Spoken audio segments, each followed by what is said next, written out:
Good morning, viewers and listeners. Welcome to the insurance segment. With me in the studio, I have Mrs. Omenogo Odia. Madam, you're welcome. Good morning, viewers. Thank you again for spending time with us. We appreciate each one of you. We'll just take our quote, and our quote says, every privilege comes with a responsibility. If you don't take the responsibility, you will lose the privilege. Insurance is your privilege. Madam. So like what you have said, the privilege of handling insurance comes with responsibility. And just like a bicycle that has two wheels, if one is working and the other is not working, we not move.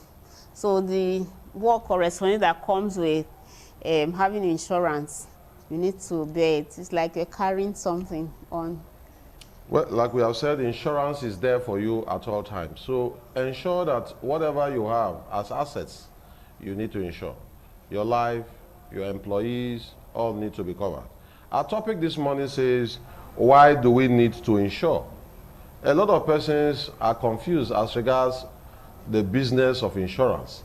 Some persons see it as gambling.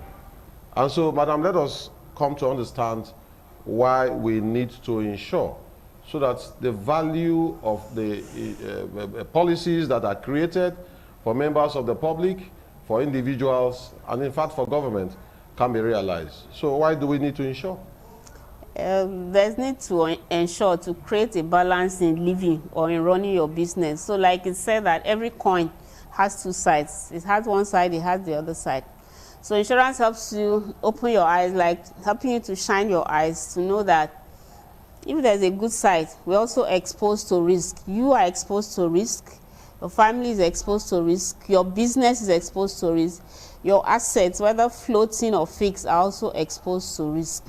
And risk, like we always say on this platform, does not give advance warning that I'm going to happen. So insurance opens your eyes to that, to make provision for the good, to make provision for the other side in case it happens. So it's creating a balance. Okay, that's very interesting. You say accident will not announce itself. Nobody will leave his house and say, I must get accident today. And so, if such a thing occurs, what becomes the position? I think that's the business of insurance. Now, let us imagine the society that we are living in Nigeria, and a position where you have your motor vehicle and you have paid your premium, and there's an accident, either as a result of mechanical fault or as a result of the third party that is involved. If there is no insurance, what would the society really look like in that kind of situation? Mrs. Omonde. Well, it's not the best situation. It's like you say, a body without blood flowing in it. It's really not living. So it gives stability, it gives strength to the system when there's insurance. So it's your way of protecting whatever you have, to say when things work out well, there's some provision. If it also happens the other way, you're not left without. So it's like moving naked without insurance.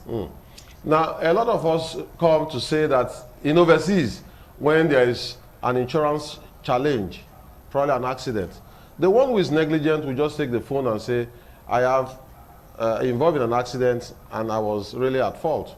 And for the person he has caused damage to, he will just tell the person, please wait, let me call my insurance to take care of it. It's because of the confidence that he has gotten insurance. That's the same kind of confidence that will be established in our society if we don't take fake insurance policies. Motor is one particular class that is a compulsory class of insurance we must take.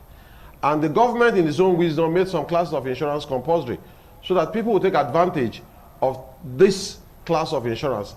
And then the wonderful point to note is the little money that is paid as premium. For a liability in motor insurance for 1 million naira, people pay premium of 5,000 naira. And which is cheap enough. Yes. So you can imagine a situation where somebody will have paid 5,000 naira and he has caused damage up to 800,000 naira. It's just to say, please, I paid my money, I'm sure, I'm confident about that, I know it, please, this damage is there. Now, if such a thing is not in place, what would the person begin to look at?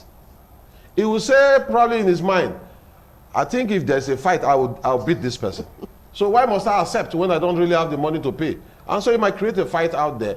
He might even ask such a person to say, write this note here because I'll finish you. write this note that you are the one at fault in this accident, so that he can get his own way out. So that's the responsibility area of our courts. Yes. The responsibility comes with it. So there is a point that we must all understand. That's why it's good if we can do it right. Government, in its own wisdom, said people should take fire and special perils insurance because of flood, because of windstorm damage. But we find situations where people still come to say, government, come to our rescue. SOS. And if government is coming to your rescue or to save our soul because you don't have a cover, I think there must be an encouragement on the part of government also to say that there is this position on the part of government that if you own a building, especially buildings that are called general buildings, where people can have, you know, free entry in and exit, business places, schools, hospital, social clubs, clubhouses. These are issues that we must come to understand. And if we are having that kind of position, then it will be better for us. Mrs. Odia, I think it's also important, if people can take advantage of this program that we present, please can you come and educate us more on what you're talking about so that we can be better placed to understand and do the needful. I think these are some of the things that we must understand in terms of having the privilege to say that I have a cover because you are knowledgeable. And also the responsibility that are attached to it. If you have a cover, then you are sure that you will be settled when a claim does arise. If there is no cover, then that's when you begin to cry. A last word just before we go, Mrs. Odia. Well, live an insured life, insure your business, make provision for insurance for your family because they have value for you. Well, thank you for watching again. And please, in case you have any question, you can reach us in the insurance segment. We're glad to partner with you all the time. God bless you.